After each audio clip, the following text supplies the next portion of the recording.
This is your weekly IUP-TV news bulletin, broadcasted from Davis Hall. My name is James Geddes.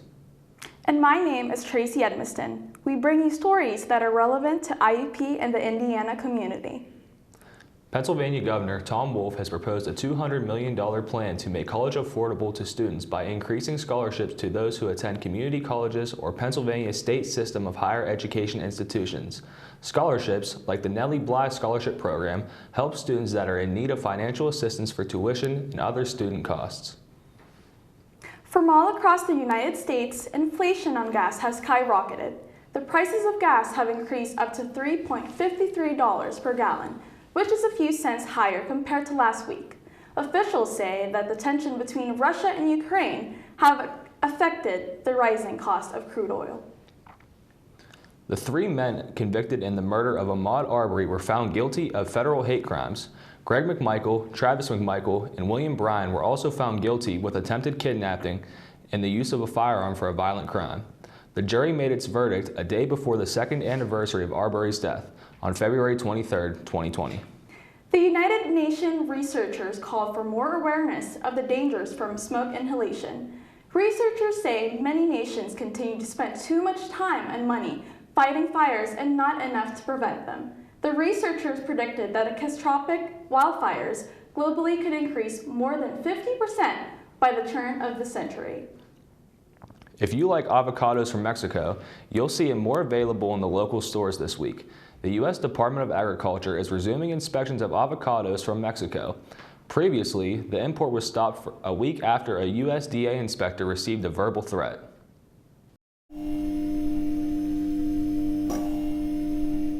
Welcome back to another episode of Indie Rockers Ball. Hey, if you're an IUP student looking for a hands-on experience in the TV studio, then IRB is the place for you. Here, the students are fully in charge of hosting live performances for local bands, reviews and educational indies music, guitar lessons, and more. It's a great way to gain experience and do what you love. So how about it? How about joining IRB today? See you then. Bye. The 2022 Thon Dance Marathon broke records with $13.7 million for the fight against pediatric cancer. Last year, the event raised $10.6 million. The annual 46-hour event at Penn State was in person this year, after going virtual during the pandemic. The Thon was originally founded in 1973, and it is now the largest student-run philanthropy in the world. The U.S. women's national soccer team reached a settlement of $24 million from their lawsuit back in 2019, following their fourth World Cup victory. The settlement helped with their working conditions, including World Cup bonuses, back pay, equal pay moving forward, and their work relationship with the Soccer Confederation. The IUP men's and women's basketball teams have advanced to the PSAC playoffs. The men's team will be granted a bye first round in this tournament, as well as a home court advantage. The men's team will play on March 2nd, while the women's team has not yet received their seeding and matchup in the tournament. Tickets for playoff games will be $12 for adults, $7 for youths aged 2 through 18, and free for students with valid iCards.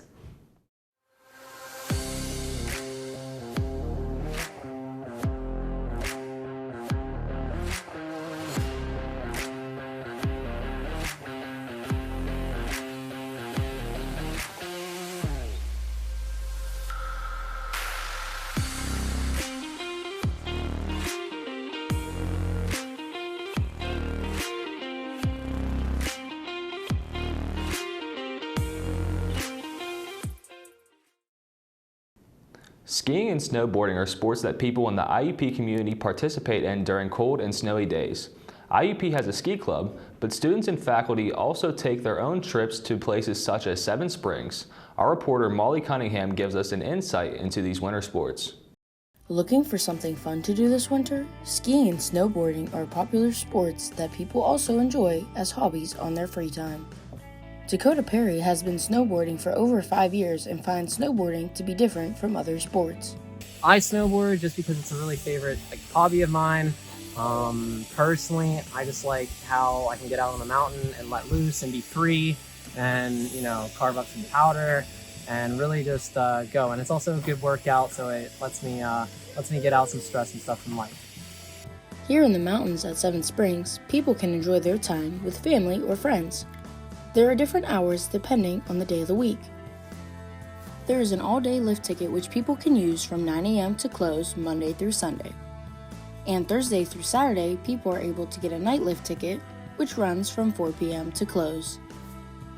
Perry has enjoyed Friday night sessions where he would gain skills with his friends. Some people, like Perry, were fortunate to learn from someone else rather than taking lessons.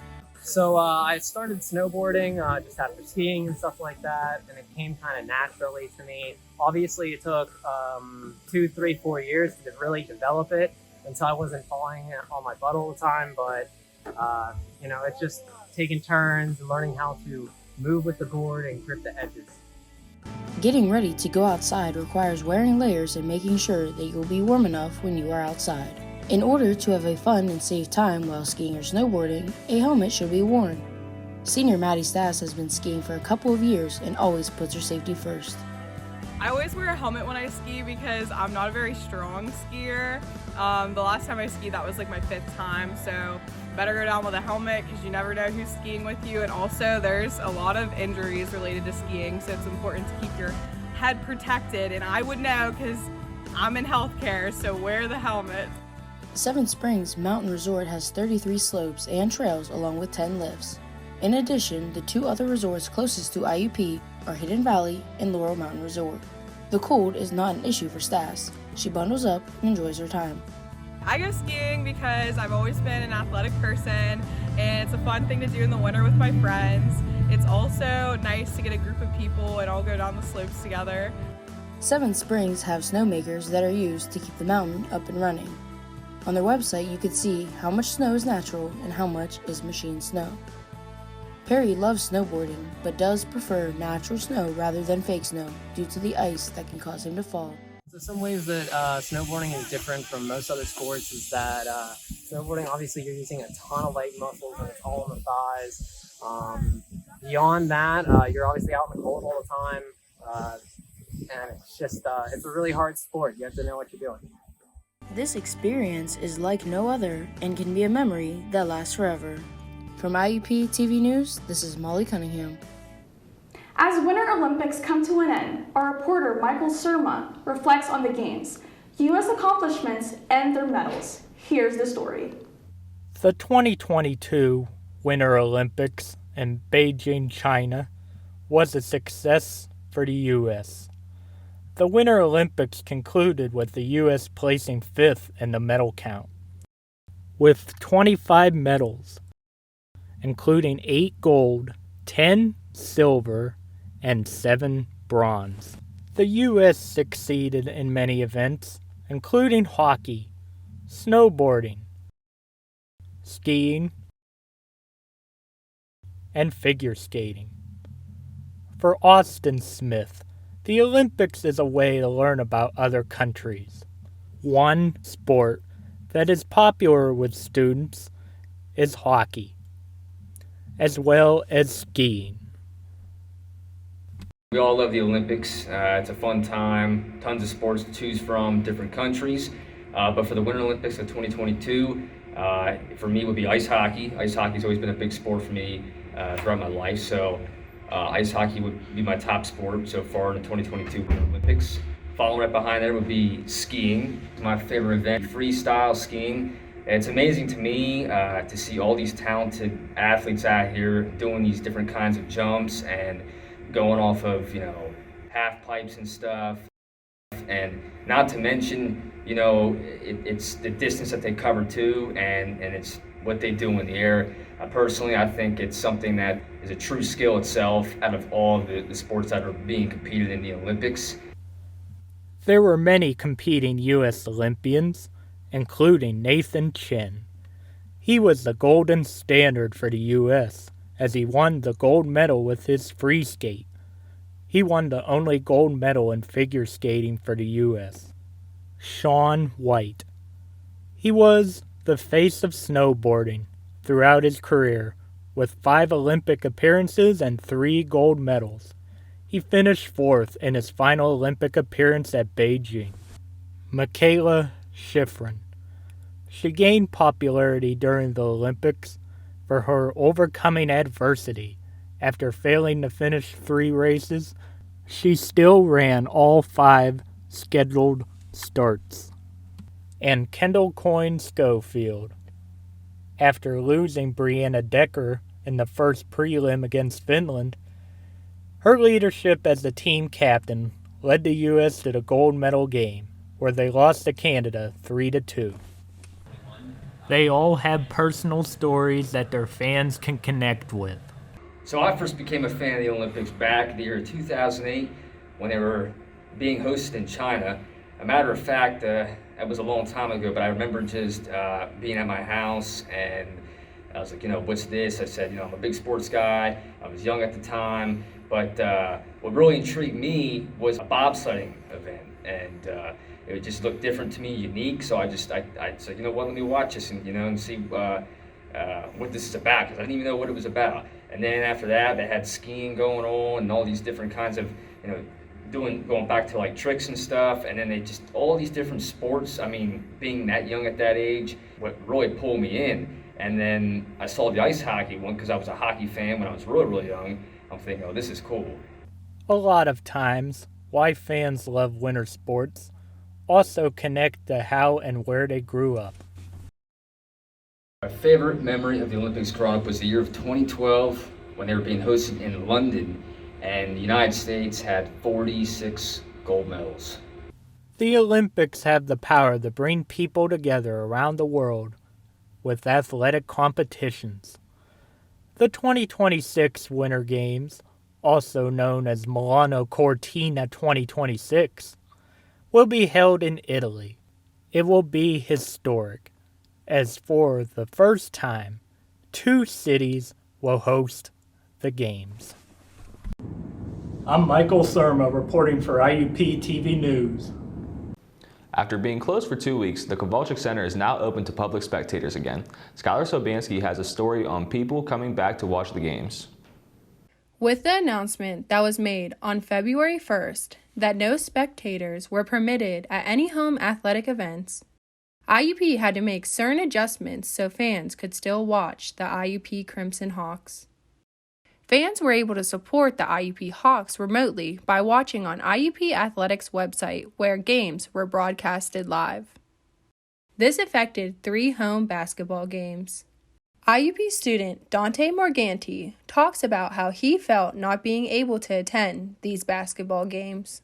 Well, honestly, I was disappointed because I haven't been able to go to any games since freshman year because of COVID, and then to have it back and then taken away was disappointing. But with the proper guidelines that were followed from February 1st to the 13th, has now allowed fans to attend basketball games again. IUP student Stoker Wyzorek talks about if he thinks the restrictions that were made on February 1st has made a difference.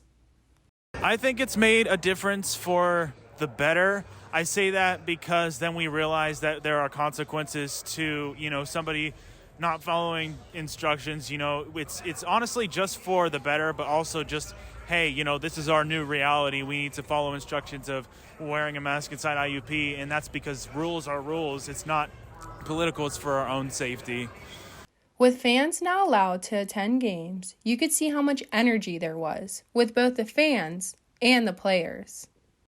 Let's hear what these IUP students have to say about what they are most excited to see with being back. For me, I'm most excited about the sense of community here, as well as the ability to see people perform in person, and I think there's a lot more energy to the game whenever people are here in person. I'm just most excited about the overall atmosphere because, it was really fun just being here and, all the fans in the stands, the cheerleaders, the team. It's just good to be back in the IUP basketball atmosphere. Best of luck to the IUP basketball teams as they continue with their season. My name is Skylar Sabansky, IUP-TV News. Welcome to Folger Hall on the IUP campus. Once used as a dining hall, Folgers has been converted into a student center complete with a pool table, video games, board games, and study space for students to utilize throughout their Students can use this space to catch up on some great programming, study, or grab a bite to eat at Folgers Late Night, serving food until 1 a.m. Come check it out. My name is Tori Roper, and this is your IUP-TV Sports Bulletin. Let's start with hoops. The IUP women's basketball squad beat Seton Hill last week 58-54 and improved to 19-7 on the season and 13-7 in PSAC play. Junior Raja Fink led the way, putting up 19 points and 8 boards in the contest. The women's team will finish the regular season hosting Pitt Johnstown on Saturday at 1 p.m. for senior night. Now on to the fellas. The third-ranked men's basketball team clinched the PSAC West regular season title after taking care of Seton Hill last week 78-53 behind Armani Foster's game highs of 21 points and 3 steals. The win gives them a 24-2 record overall and an 18-2 record in PSAC play. They will bring their 9-game win streak to the test this Saturday as they too will host Pitt Johnstown for senior night at 3 p.m. Now let's take a dive into the results for IUP in the PSAC Swimming Championships that ended last Saturday. The ladies came in second place as a team, which makes it 4 years in a row they have earned a top 2 finish in the competition. A special congratulations to 2 members of the team. First, to Claire Mikasel becoming a conference champion after winning the 200-yard breaststroke with a time of 2 minutes and 17 seconds.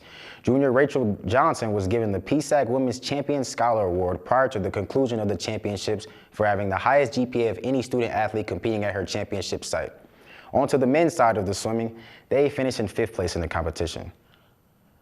The track and field team laced up in Kent State this weekend for the Judd Logan Memorial Tune-Up, and 6 of their athletes posted qualifying times. The 2 qualifiers for the women's side were Cassia Page in the 200-meter dash and Tori James in the mile. The men's side finished with 4 qualifiers. Kendall Brandon and Justo Igizio qualified in the 400-meter dash event, Evan Weaver in the mile, and Dan Gibney in the 5,000-meter run. The next competition for the track and field team will be this weekend at the PSAC Indoor Championships in Edinburgh. Now on to the Diamond. First with the IUP softball team. They kick off this weekend in Glenville, West Virginia for a 4-game slate.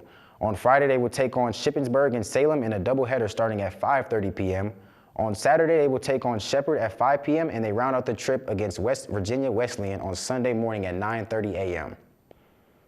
Next, we have the IUP baseball team coming off a 4-game road trip going 2-2 this weekend. Freshman pitcher Jimmy Tooley picked up his first career collegiate win over Lock Haven, allowing just 1 hit and 4 strikeouts in 5 frames.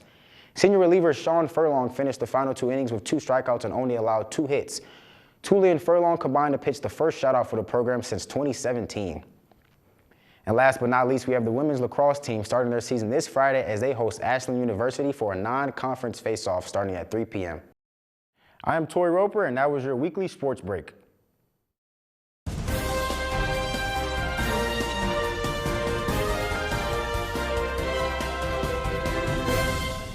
This is IUP-TV News. Like many other universities, IUP requires faculties and staff to wear masks, especially in classrooms and IUP facilities. Our reporter, Austin Smith, has a story about the strong IUP mask mandate that was introduced by IUP's President Driscoll earlier this semester. Here's the story. It's been over 2 years seeing all IUP students having to wear and adapt to face masks. Even though a lot of students have been vaccinated, IUP has made sure to enforce the mask policy to ensure that everyone is safe. Senior Charles Coleman gave his insights on the masks. I think wearing a mask is good for us because just looking at the research, it's not necessarily about keeping ourselves safe, it's about keeping others safe. So we wear a mask to protect ourselves from our sneezes and our particles from touching others. Wearing masks is not something new. Since last semester, when IUP decided to have in-person classes again, everyone, including professors, needed to wear masks. Dr. Stigler gave his views on the masks. I think that masks are being effective in the classroom and on campus. I don't think that it's a pretty small step for people to take to protect themselves and each other, and honestly, this is my first semester back teaching undergraduate courses, and everyone's been very good about it. I haven't had any problems. Honestly, there have been more issues with employees than students, but everybody's been, pitching in on it. Is it helping keep the numbers down? It's not hurting, and I think we're seeing numbers going down on campus and in the county and sort of across the region. The fall semester started. There were 233 total cases. For that reason, IUP tried to help by providing more masks being available in all indoor buildings. Senior Dwayne Bryant says what he thinks about the added measures. For me, my experience, the classes that I have, the classes I'm taking, most of everybody is wearing their mask, social distancing. We're protecting others, we're protecting ourselves, because our own professors tell us and email us as well, just trying to be safe and everything. IUP has also enforced that all masks are to be worn when going into any enclosed buildings. In the end, if every student and faculty takes their own part and responsibility in the masks, IUP can remain lower in COVID cases, as there are 193 cases this semester, a drop from last semester. My name is Austin Smith, and I'm reporting for IUP-TV News. Statistics show that the percentages for people with mental health disorders are increasing. In 2021 alone, over 47 million people have had mental disorders in the United States alone. This was a 1.5 million increase from 2020. Here is Capri McDonald with a story on how IUP students like you can get the help that you need on campus. Are you feeling down mentally? Are you feeling like you need a safe space to talk to someone with no judgment? Check out the IUP Counseling Center. The center offers tons of services. They offer walk-in services in case you need to vent for just a day, like a couple hours. They offer group therapy, and they even have one-on-one services. Here we have Secretary of the Counseling Center, Christy Rowley, explaining the process. Hi, my name is Christy Rowley. I am the Counseling Center Secretary here on Sweetside Maple East. The Counseling Center is located in Sweetside Maple East in room G31. Services are available Monday through Friday, 8 a.m. until 4:30 p.m. And we even have walk-in hours Monday through Friday, 1 until 3. And this would be a time where you could walk in, meet with a counselor. You don't have to have an appointment. Just first come, first serve. The counseling services are included in the wellness fee that you've already paid the university, so you don't need to worry about like a copay or deductible when you come in for services. I mentioned the walk-in hours. Another way to initiate services is by calling the Counseling Center at 724-357-2621 or emailing the Counseling Center at counseling-center@iup.edu to schedule an appointment. Your first appointment would be a 30-minute telehealth appointment, and that would give you time to meet one-on-one with a counselor and kind of get a snapshot of what you have going on. Based on that information and your schedule, you'd be matched with a counselor accordingly. We're always here if you have any questions. There is a generational curse around mental health, so much so that it left mental health being neglected. Though, IUP is trying to help this new generation figure out a way to have a safe space to communicate how they really feel. Don't believe me? Here is one of the students. Hi, my name's Lucy. I am a junior here at IUP, and I've been going to the Counseling Center since last semester. I think it's helped me greatly, I'm not gonna lie. Last semester, same thing. I was in individual therapy, and I think it really helped me. I enjoyed going. I was only there for a couple sessions, but even in that time, I already noticed an improvement. And this semester, I'm in a group therapy for family issues, and I also think it's helped me. I'm realizing there's more people out there that share the same experiences, and it has helped me a lot recently. We know things can be tough, and we know things can feel like you're alone, though you're not alone. So here at IUP Center, you always have somebody. You have a friend, you have a secretary, and you have a therapist. No matter what you need, they got it. So why not stop by? Don't forget that you can find a center in Sweets on Maple. You can come in from the front door and make a right and keep going straight, and there you'll see it. I hope this helps you. This is Capri McDonald reporting for IUP-TV News. There are different places to get food on campus. Our reporter, Daniel Ebeling, shares a story about Food on the Run, which is a new grab-and-go lunch spot located in the Crimson Cafe. Here's the story. Finding cheap food options is certainly a challenge, but luckily for IUP students, the campus has many options that can help them shy away from spending top dollar at grocery stores around the area. New to campus this semester, Food on the Run gives students the ability to get food on the go, all while being at a convenient price for them. They have everything from snack foods all the way up to lunch and dinner options, which can help students who are looking for some fast and cheap alternatives. Another option in which the campus has to offer is the food pantry outside of Walwork Hall, which allows students to get canned goods and other necessities just by showing their iCard, which benefits them a lot. I think that's something that's really important for all college students. I know I live off campus, and even though I'm off campus, I still gravitate towards on-campus dining options because food outside of campus is expensive, and then sometimes stuff on campus is a little pricier. So when we have more options on campus for dining, it's kind of a lot easier on students that have a tighter budget. Not only are these options on campus beneficial, but they also provide students without a meal plan at the dining hall a way to get their nutrition.